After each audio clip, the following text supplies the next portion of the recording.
आज इसका हो गया पटाक्षेप या क्लाइमेक्स बचा है अभी? नहीं नहीं, मुझे लगता है पूरी तरह से खत्म हो गया। वो जो कॉकरोच हैं वो भी खत्म हो गए, उनमें कोई दम था नहीं। वो जो फॉलोअर्स मिले भी थे उनको सोशल मीडिया पर, वो भी भारत के बाहर के 90% थे। ज्यादातर तो चले भी गए वहां से। आज पता चल रहा था कि लोग अपना अपना वापस भी लौटने को चले गए। छात्र आंदोलन करने वाले जो हैं वो छात्र अलग होते हैं, वो अलग। हमें जो बताया रिपोर्टर्स ने कि इसके पीछे एक तो सोशल मीडिया पर बहुत ज्यादा मैसेजिंग हुई, मतलब मैसेजिंग के जरिए कॉल गए कि आज जुटना है, आज जुटना है। ने ताकत लगाई। हाँ जी, और इस पे जो ये खास तौर पर लेफ्ट से जुड़े हुए छात्र संगठन, वो तो अनशन भी कर रहे थे, वो आइसा के लोग जो उन्होंने अपनी ताकत लगाई। और फिर कुछ एक पार्टियों के जैसे हो सकता है आम आदमी पार्टी ने भी कुछ उसमें योगदान दिया होगा, समाजवादी पार्टी ने भी कुछ योगदान, इस टाइप के कुछ मेन स्ट्रीम पार्टियों ने। कांग्रेस के बयानों के अलावा कुछ नहीं आया, और वो भी राहुल गांधी का बयान तो मुख्य रूप से इसमें। मैं तो गया था एक दिन वहाँ पर देखने इसी कि भाई क्या है। तो जिस दिन मैं गया था उस दिन बहुत ज़्यादा लोग नहीं थे, मुश्किल से 700-800 लोग रहे होंगे मैक्सिमम। तो वो जैसे मैंने कहा कि जंतर मंतर पे देख, तो वो जो दुकानें हैं डोसा और वो इडली वाली, और वो जो 3-4 वहाँ 100-150 लोग तो वैसे ही वो आसपास के आगे अनशन स्थल पर।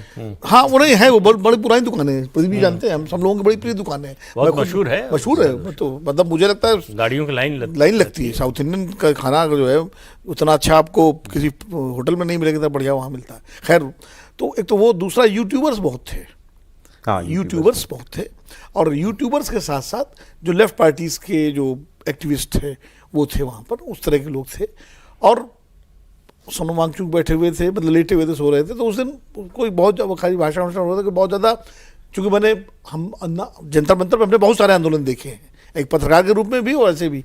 जब हम JNU में पढ़ते थे तब भी एक्टिविस्ट हम लोग होते थे, तब भी जाते थे। तो उस दिन बहुत ज़्यादा उसमें वो नहीं दिखाई पड़ रहा था, कोई जिसको कहते हैं ना तेवर या वो जैसा होता है आंदोलन का।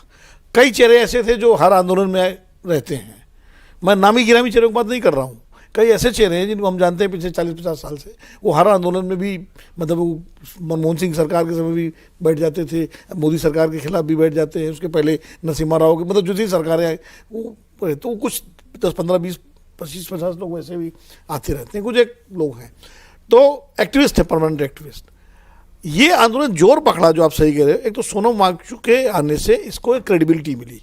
अभिजीत दीपके की कोई बहुत बड़ी क्रेडिबिलिटी है और लोग उनके बारे में जानता ही नहीं था।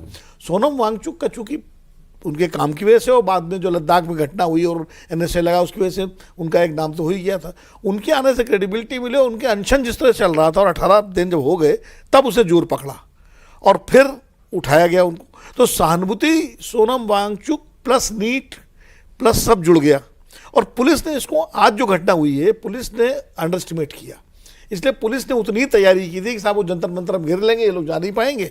लेकिन हुआ ये कि मेट्रो से लोग आ गए, इधर से आ गए सब जो, और उन्होंने ग्रुप बना करके वो कई इलाकों से, कई गलियों से होते हुए संसद की तरफ बढ़ गए, जो गेट है। देवेंद्र तो जानते ही, जो संसद के भीतर रेल भवन तक तो आ गए थे, रेल भवन तक आ गए थे, तो वही उधर ही से आ गए थे वो। उसका तो सामने बस क्या, सामने संसद है। तो इसलिए फिर अफरा तफरी मची, और उसी चक्कर में फिर लाठीचार्ज भी हुआ और वो सारा जो हुआ। लेकिन तब तो बिल्कुल सर पे आ जाता है, सर पे आ गया था। कोई भी हो उसको आप, अगर 5 लड़के भी संसद में घुस जाते मान लीजिए, तो सिक्योरिटी ब्रीच हो जाता। वो भले वो कुछ न करते, लेकिन सिक्योरिटी ब्रीच तो हो ही जाता। तो पुलिस के लिए तो था ही। तो ये सारी स्थितियां ऐसी बन गई हैं। अभी भी पॉलिटिकल पार्टीज ने खाली औपचारिकता निभाई है वहाँ जाके, खाली जैसे डिम्पल यादव उस दिन भी गई थी, अभी भी गई। समाज, अगर जैसा प्रदीप जी कह रहे हैं, सही कह रहे हैं, जिस दिन सोनम वांगचुक उठाया गया था, 10,000-15,000 आदमी पॉलिटिकल पार्टीज के वर्कर ही अगर आ जाते वहाँ, तो सीन बदल। जैसे अन्ना को, जब दूसरे वाले अन्ना को जब राजघाट से उनको उठा के तिहाड़ जेल भेजा गया था, तो आप देखिए क्या माहौल बन गया था। दिल्ली की सड़कों पर हजारों लोगों की भीड़ लग गई, और सरकार को 24 घंटे के अंदर अन्ना को न सिर्फ छोड़ा गया, तो लोग जुड़ गए थे। हाँ, लोग जुड़ गए थे, वही ऑर्गेनिक हो गया था। तो इसलिए, और उनको फिर परमिशन देनी पड़ी रामलीला मैदान में। ठीक है, तो वो स्थिति यहाँ नहीं बनी। आप दोनों ने एक बात कही कि इस आंदोलन, एक तो इस आंदोलन का शुरुआत से कोई शिक्षा से या नीट से कोई शुरुआत से इसका कोई लेना देना नहीं था, किसी इशू पर फोकस ही नहीं। वो इशू मिल गया बाद में, या यूं कहिए कि उन्होंने अपने आप को उससे जोड़ लिया। इशू मिल गया, और उन्होंने उस इशू को फोकस कर दिया धर्मेंद्र प्रधान के इस्तीफे तक। अगर वो एजुकेशन सिस्टम और एम्प्लॉयमेंट इसको जोड़ के लार्जर इशू बनाते, तो शायद ज्यादा। बिल्कुल सही कहा आपने।